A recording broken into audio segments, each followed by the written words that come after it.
Have you ever wondered how a text written over thousands of years can function like a perfectly synchronized piece of software? Most of us read the Bible as a linear history of old stories, but in doing so, we miss its true architecture.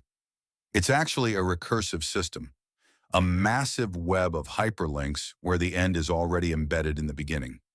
What if the most ancient events weren't just tales, but pre-programmed legal commands? Today, we're going to look past the surface and decode the ancient operating system that connects everything. To truly understand the architecture of this ancient operating system, we have to look at one of its most famous data entries. You've likely heard of Jacob's dream, the ladder stretching from a dusty stone on earth to the very heights of heaven. For generations, we've been told this story as a moral lesson, a promise that if we strive hard enough, we can climb our way back to God. But that interpretation misses the technical brilliance of what's actually happening here. This isn't a story about human effort, it's a recursive logic gate. Think about the moment the dream occurs. Jacob is at a total system failure. He has deceived his father, betrayed his brother, and is fleeing for his life into a barren wilderness. He collapses in the dirt, puts his head on a stone, and falls into a deep sleep. It's in this state of total exhaustion that the source code of the universe suddenly becomes visible to him. In his dream, he sees a ladder. Its base is planted firmly in the mud, but its top disappears into the stars. And then, the text gives us a detail that seems like a glitch. It says the angels of God were ascending and descending on it. Stop for a second and look closer at that sequence. If angels are heavenly residents, shouldn't they descend first? You'd expect them to come down to check on the man on the ground and then return to heaven. But the text is uncompromising. They go up first, then they come down. This is a massive system error if you view time and space as a straight line. If they are heavenly beings, what were they already doing down here in the dirt with Jacob? Hold that thought. We need to look at the second half of this command. Fast forward nearly 2,000 years. We find a man named Nathanael sitting under a fig tree.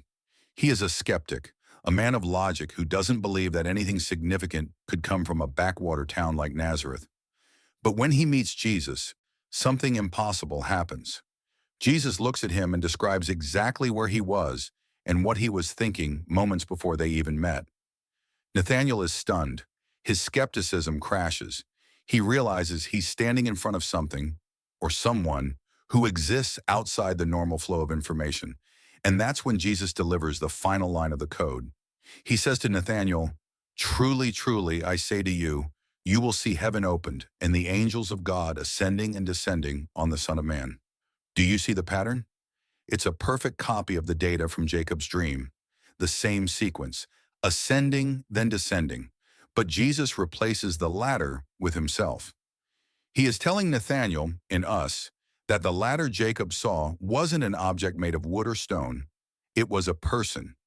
In the language of information technology, Jesus is revealing himself as the hardware interface. Religious systems are built on the idea that humans must construct their own towers or climb their own ladders to reach the divine. They are trying to upload themselves to a server they don't have access to. But the gospel presents a completely different logic. It shows that the server itself created a physical port to reach the user. Jacob wasn't seeing a way for him to get to God. He was seeing the anchor point where God was already present on earth. The angels were ascending first because they were already active in the mess of Jacob's life before he even realized it. When Jesus identifies as that ladder, he is claiming to be the single point of contact where two different dimensions, the divine and the human, are hyperlinked. He is the bridge that makes the entire system functional. Without this specific logic gate, the heaven and earth folders would remain forever locked and separate. That is how the entire Bible functions. It's not just a collection of parables. It's a single interwoven story where every old command is a recursive call to a new reality. Every piece of the puzzle, when assembled, reveals one image: Christ, the only true interface between us and the infinite. But the latter is only the beginning. To see how deep this system goes, we have to look at an object so sacred and so mysterious that humans have spent centuries trying to find it in the physical world, not realizing it was right in front of them the whole time. That brings us to our next protocol, Imagine a piece of hardware designed to house the uncontainable. For centuries, we've been fascinated by the Ark of the Covenant, treating it like a lost relic in an adventure movie. We've searched the deserts and the caves for a chest made of acacia wood and gold. It vanished from the historical record in 587 BC, and most people think the story ended there. But they are looking for the wrong material. They are looking for wood and gold, when the system was actually preparing a much more sophisticated containment protocol.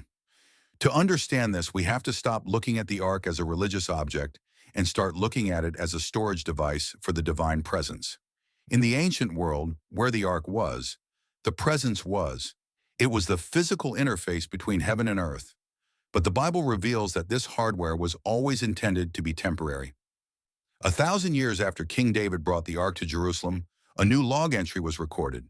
Look at the Gospel of Luke. Most people read the story of Mary visiting her cousin Elizabeth as a touching family moment. They see it as sentimental filler. But if you analyze the technical specifications Luke provides, you realize he isn't writing a biography. He is documenting a data transfer. Let's look at the location data. 1,000 years before Jesus was born, King David set out on a mission to bring the Ark of the Covenant to Jerusalem. The book of Samuel tells us David took the Ark into the hill country of Judah. Now look at Mary. As soon as she receives the message that she is carrying the Son of God, where does she go? Luke tells us she went in haste to the hill country, to a town in Judea. It is the exact same destination. The coordinates match perfectly, but the synchronization goes deeper. When David saw the Ark arriving, he was overwhelmed by the weight of the presence it carried. He cried out, "How can the Ark of the Lord come to me?" Now listen to Elizabeth's reaction the moment Mary walks through her door. She is filled with the Holy Spirit and shouts, "Why is this granted to me that the mother of my Lord should come to me?" Do you see what's happening? It's a verbal checksum. Luke is using David's specific legal reaction as a template to identify what Mary is actually carrying. He is signaling that the presence has moved from the chest of gold to the womb of a woman. Now check the timestamp. How long did the Ark of the Covenant stay in the hill country before moving to its final destination? The scripture is precise. It remained in the house of Obed-Edom for exactly 3 months. And how long does Mary stay with Elizabeth in that same hill country? Luke records that she stayed with her for about 3 months. Even the response of the users is identical. When the Ark arrived in Jerusalem, King David couldn't contain his joy. The text says he leaped and danced with all his might before the Lord. Now look at the house of Elizabeth. The moment Mary greets her, the unborn John the Baptist leaps for joy in Elizabeth's womb. 1,000 years apart, the reaction to the presence remains constant. This isn't just a series of coincidences. This is a containment protocol being upgraded. In the old system, the Ark held 3 things: the stone tablets of the law, the manna from heaven, and the rod of the high priest. It was a container for the word of God written in stone.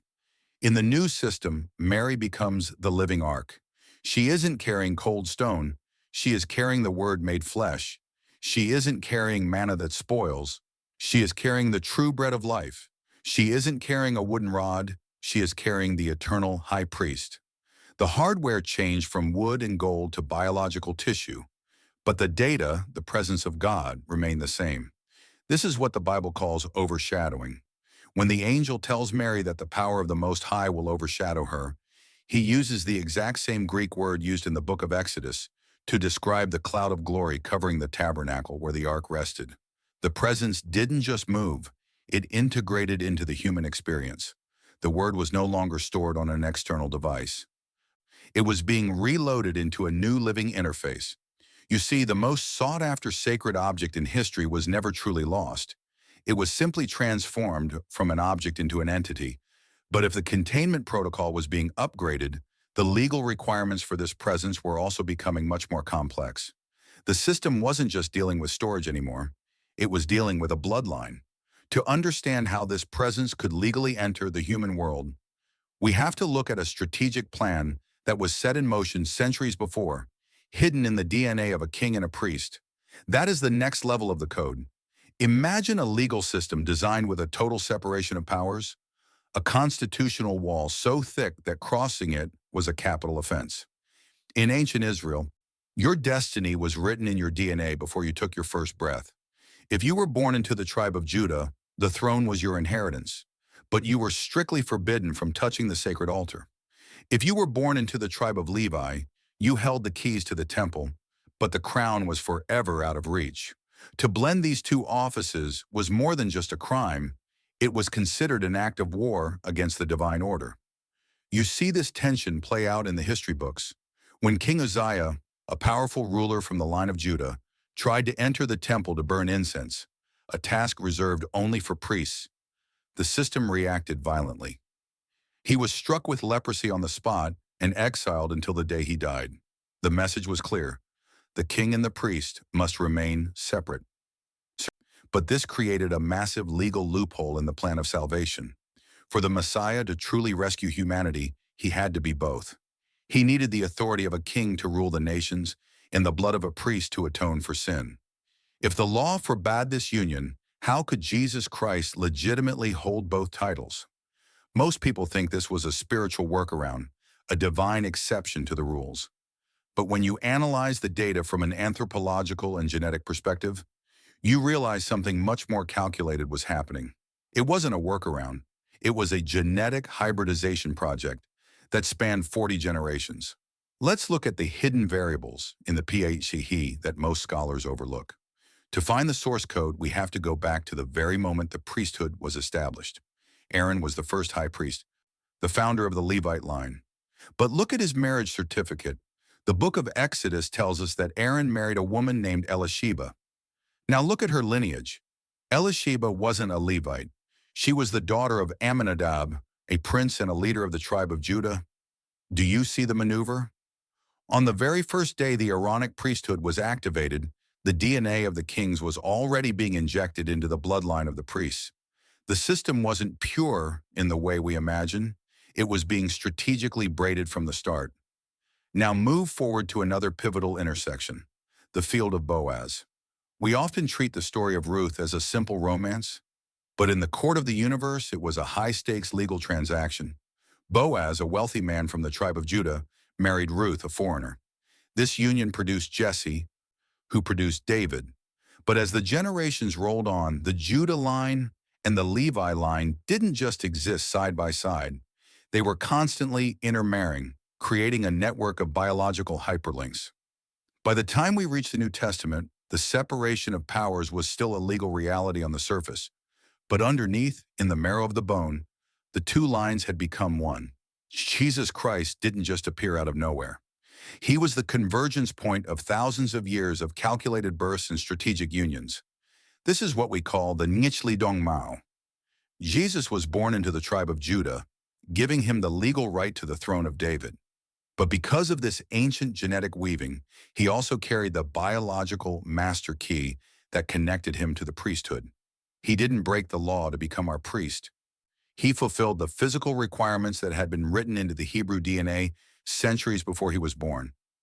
In the ancient world, power wasn't just appointed, it was inherited. Jesus Christ is the only entity in history who holds the legitimate DNA of both the lion and the lamb. He is the ultimate hybrid subject, the king who can rule because of his father's line, and the priest who can sacrifice because of the ancient covenant blood flowing in his veins. You see? The Messiah wasn't just a spiritual promise whispered in the dark. He was a biological necessity, manufactured through the grit and history of a people who didn't even realize they were carrying the code for their own rescue. But even with the perfect DNA, the system still faced one final, colossal legal problem. The law of Moses was uncompromising. Only a physical descendant of Aaron's specific family could serve in the earthly temple. Even with his royal priestly blood, Jesus was technically an outsider to the established religious bureaucracy of Jerusalem. To solve this, the operating system had to call upon a figure so mysterious that he exists entirely outside the flow of human genealogy. That is where the secret of a higher order, the order of Melchizedek, changes the game forever. Picture a security system so advanced it seems impenetrable. For centuries, the law of Moses acted as a divine firewall, protecting the sanctity of the temple with a simple ironclad rule. Only the descendants of Aaron could serve as priests. If you weren't on that specific list of names, the gate was locked. To any legal expert in Jerusalem, the case was closed. Jesus, being from the tribe of Judah, faced a total system rejection. On paper, his access to the priesthood was denied. But what if I told you the architect of this system had installed a back door long before the firewall was even built? To find it, we have to look past the genealogies and into a massive data null entry in the book of Genesis. We have to look at Melchizedek. Imagine this scenario. Abraham, the great patriarch and the source code of the entire Jewish nation, is returning from a brutal war. Out of nowhere, he is met by a figure who shouldn't exist in the current narrative. Melchizedek, the king of Salem and a priest of God Most High. He doesn't come with animal sacrifices or ritual blood. He brings out bread and wine, a specific set of elements that wouldn't make sense for another 2,000 years. Now, here is where the legal tension spikes. Abraham doesn't just greet this man, he bows. He acknowledges Melchizedek's authority by giving him a tenth of everything he owned. In the ancient world, the lesser always honors the greater. By paying this tithe, Abraham was legally declaring that Melchizedek's office was superior to his own. And since the entire tribe of Levi was still inside Abraham's DNA at that moment, the entire future priesthood of Israel was, in effect, paying taxes to this mysterious king. But why does the Bible treat Melchizedek so strangely? For an ancient text obsessed with family trees and birth records, the description of Melchizedek is a glaring omission. No father, no mother, no record of his birth, and crucially, no record of his death. In a historical archive, this looks like a mistake, but in a legal framework, this is a legal precedent set in stone. By leaving Melchizedek without a beginning or an end in the written record, the text creates a permanent status. Because there is no record of his priesthood ever expiring, his order remains active in the background of history, waiting for its rightful heir. Fast forward 1,000 years to the time of King David. Even at the height of the Aaronic priesthood's power, David records a startling prophecy. He says the Lord has sworn that the Messiah will be a priest forever according to the order of Melchizedek. Why does this matter? Because it reveals that the law of Moses was never the ultimate system. It was a temporary layer of code. The order of Melchizedek was a higher, more ancient protocol, one that didn't depend on DNA, birthrights, or the tribe of Levi. It was a priesthood based on the power of an indestructible life. Jesus Christ didn't need to hack the tribe of Levi to become our priest. He didn't need to break the law of Moses. He simply bypassed the entire firewall by claiming a legal title that was older and more powerful. He stepped into the role of Melchizedek. Like that ancient king, Jesus is both a king of righteousness and a prince of peace. Like Melchizedek, his priesthood is not passed down through human bloodlines. It is held by direct divine decree. You see, Melchizedek wasn't just a mysterious character in an old story. He was a time-released legal precedent. He was placed in the narrative to ensure that when the Messiah finally arrived, he would have a legitimate, unbreakable right to stand before God as our representative, even if the earthly religious system rejected him. The order of Melchizedek is the ultimate proof that God doesn't improvise. Every glitch in the text, every missing detail, is actually a carefully placed piece of code designed to authorize the work of Christ. But if the legal framework for the priest was settled, the system still needed to deal with the most difficult problem of all, the debt. In a universe governed by perfect justice, every violation carries a price. And to understand how this king-priest could finally clear the accounts of humanity, we have to look at a dark, ancient law regarding cities of refuge and the strange condition required for a prisoner to finally go home. That is where the reset protocol begins. Imagine you've made a fatal mistake, a freak accident. In the ancient world, justice was brutal and immediate. An eye for an eye, a life for a life. If you were responsible for someone's death, the victim's family had a legal right, the avenger of blood, to hunt you down and settle the score. But within this unyielding system, there was a strange, sacred loophole. 6 specific locations known as the cities of refuge. If you could reach the gates of one of these cities before the avenger caught you, the law would shield you. You were safe. But here is the catch. You are protected inside the walls, but you are not free. Step 1 foot outside the city limits, and the avenger can lawfully take your life. You are essentially a prisoner in a golden cage, looking over your shoulder for the rest of your days. So how do you get your life back? How do you return to your home and your inheritance? The law provides an answer that sounds completely arbitrary. Your exile ends only when the high priest serving at that time dies. Why does this matter? Why would the death of an innocent man in the capital city settle the debt of a fugitive miles away? To understand this, we have to look at a concept called the anchor effect. In ancient legal systems, society didn't operate on individual responsibility alone. It was a network of collective liability. The high priest wasn't just a religious figure. He was the legal anchor for the entire nation. He was the human representation of the country's moral bank account. When the high priest died, it wasn't a tragedy, it was a system reset. Under divine law, the value of the high priest's life was so immense that it outweighed the combined debt of every refugee in the land. His death acted as a final settlement, a massive payment that saturated every claim of the avenger. It is exactly like a central bank wiping out the debts of its citizens by using its own ultimate reserves. The death of someone of immeasurable worth set the guilty free. Do you see it? This strange legal quirk was a shadow cast ahead of the ultimate reset. The Bible tells us that we have all fled for refuge to Christ. He is our city of refuge, the only place where we are safe from the consequences of our own failures. But the system goes deeper. Jesus is not just the city we hide in, he is also our eternal high priest. When Jesus died on the cross, he was performing the ultimate anchor effect. He was the only representative of humanity whose value was infinite. His death didn't just cover a few mistakes, it reset the entire human account. We are released from our exile not because we served our time, but because our high priest died to pay the debt in full. The ledger was closed. The system was reset. This is the hidden logic of the gospel. Freedom is never free. It is always purchased. We can go home to the Father only because a life of immeasurable value was given in our place. But if the legal mechanism for this reset was established in the cities of refuge, the actual execution of the sacrifice had to follow a very specific set of forensic protocols. To see just how precisely this was planned, we have to look at a mountain called Moriah and witness a test that was actually a high-stakes rehearsal for the end of the world. That is where the forensic data becomes undeniable.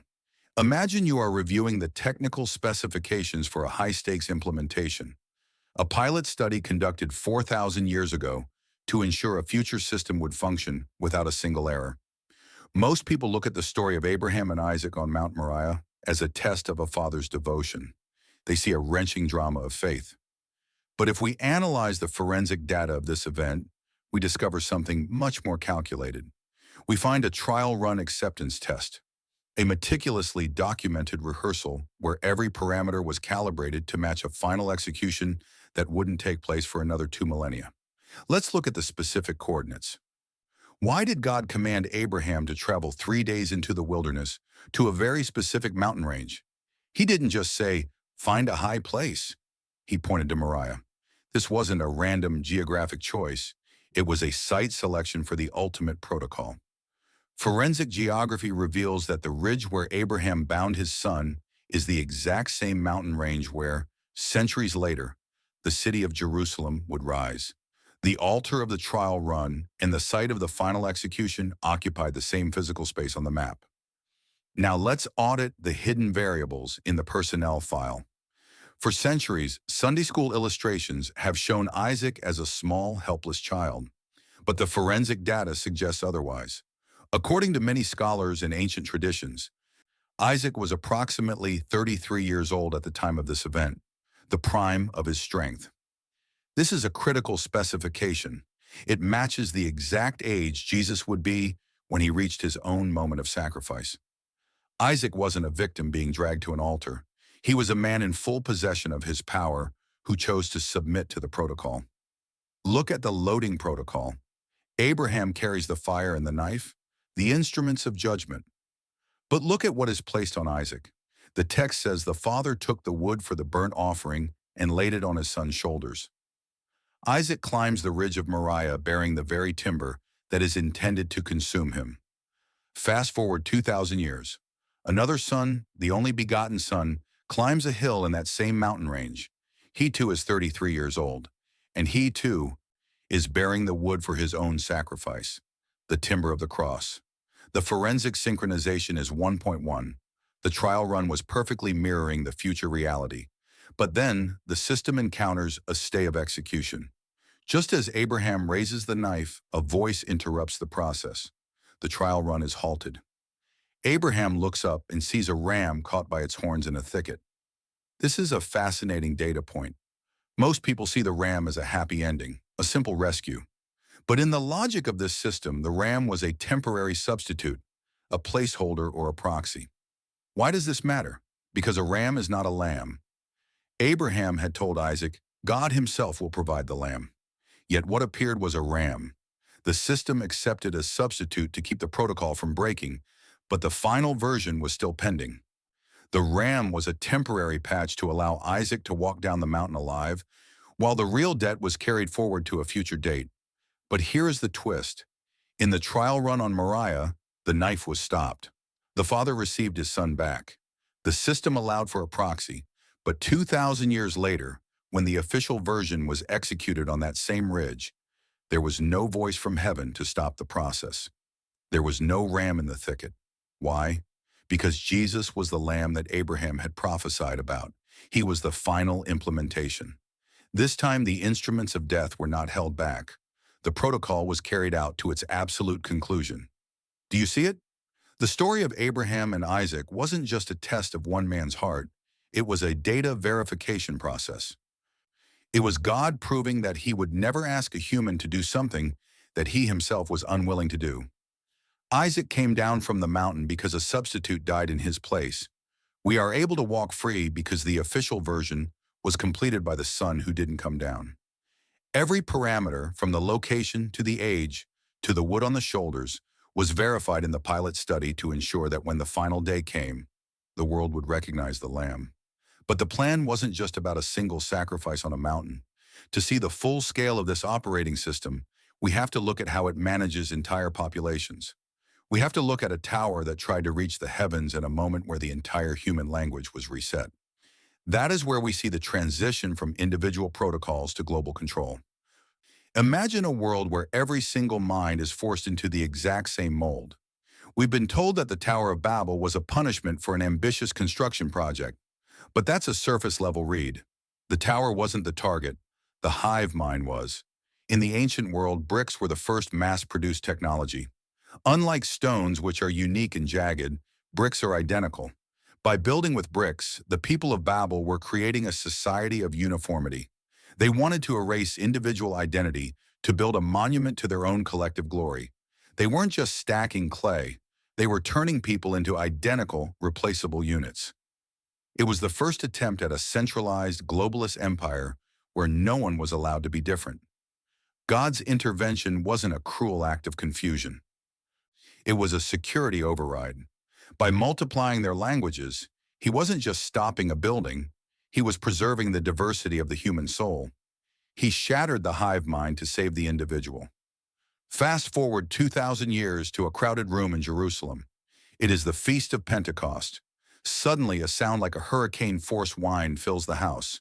Tongues of fire appear, and then the unthinkable happens. A group of humble Galileans begins to speak, and a massive international crowd, people from Egypt, Rome, and Mesopotamia, all hear the message perfectly. But look closely at the reverse code. God didn't undo Babel by making everyone speak one universal language again. He didn't force them back into a single mold. Instead, he did something much more sophisticated. He allowed every person to hear the wonders of God in their own native tongue.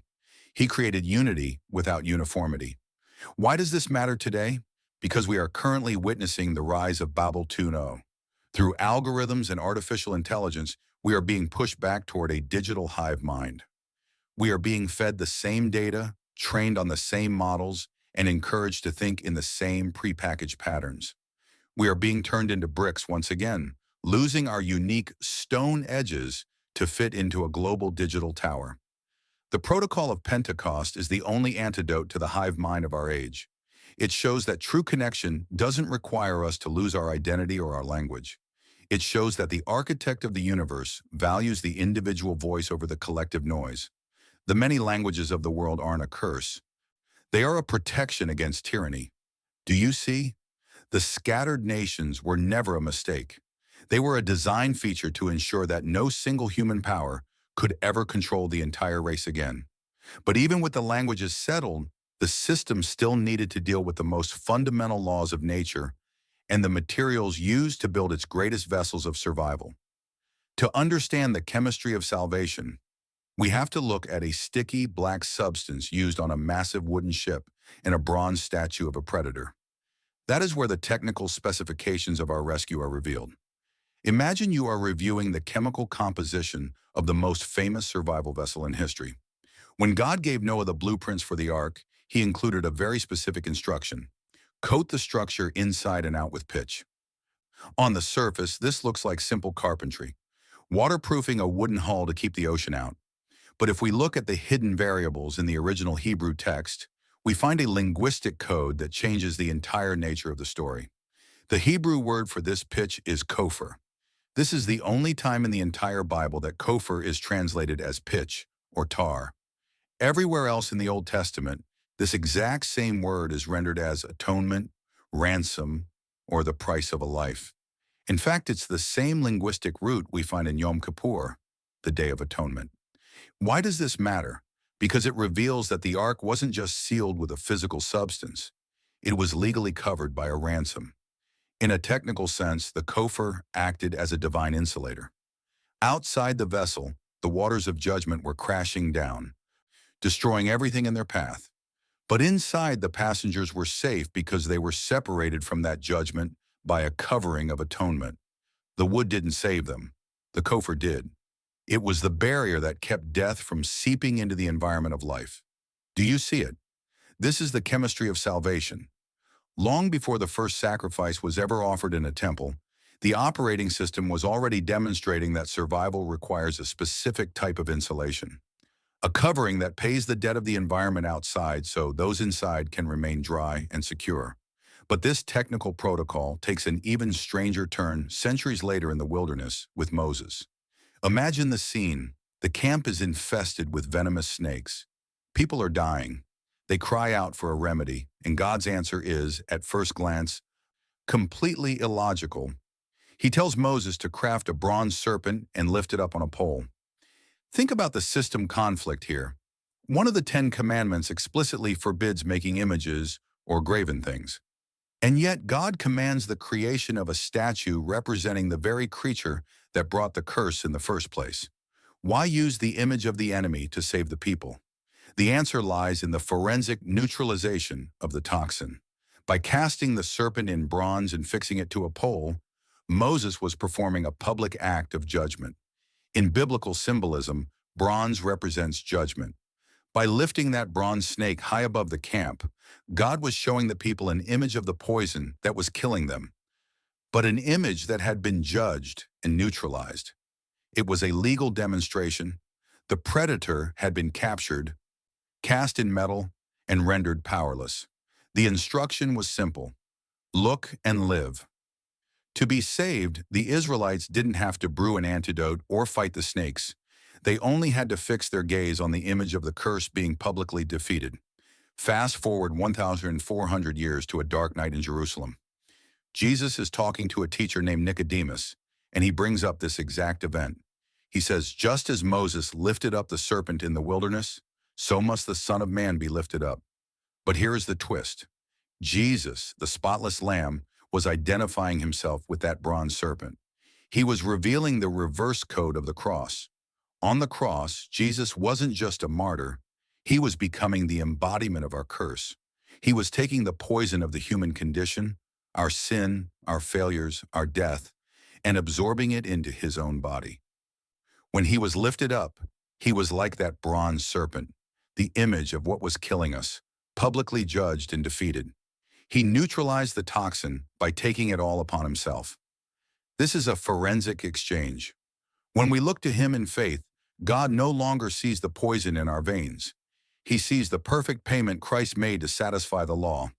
The Kopher on the ark kept the judgment out. The bronze serpent on the pole took the judgment in. Together, they reveal the dual nature of our rescue. We are both insulated from the storm and healed from the venom. Do you see it? The Bible isn't just a collection of stories about faith, it's a technical manual on how a holy God can legally and safely bring a poisoned humanity back into his presence. But even with the chemistry of salvation explained, one massive mystery remains. If these objects, the ark, the bronze serpent, the mercy seat, were so powerful, why did the system allow them to disappear? Why can't we find them today? The answer reveals the final, most profound protocol of the entire system. It is the shift from the physical to the eternal. That is the key to our conclusion. Imagine the chaos if we actually discovered the Ark of the Covenant today. It would become a political weapon, a tourist attraction, or a religious fetish. We would spend our lives worshiping the gold in the wood, completely blind to the reality those objects were meant to represent. This is the paradox of absence. The physical relics of the past, the ark, Noah's vessel, the bronze serpent, were never meant to be permanent. They were temporary containers, placeholders for a much larger truth. As the operating system upgraded from the physical to the spiritual, the old hardware became obsolete. You see, the architect intentionally removed the relics to protect us from our own tendency to worship the box rather than the presence. If we still held the physical ark, we might never seek the living God who now dwells within the human heart. The empty space in history is actually a divine invitation. It forces us to shift our gaze from the dust of the past to the reality of the present. The Bible is not a collection of ancient artifacts. It is a recursive system that eventually deletes its own shadows so that the substance, Christ, is all that remains. We don't need the wood of the ark because we have the Word made flesh. We don't need the stone tablets because the law is now written on our souls. The search for the physical is over because the reality has arrived. That is the final key to the entire code.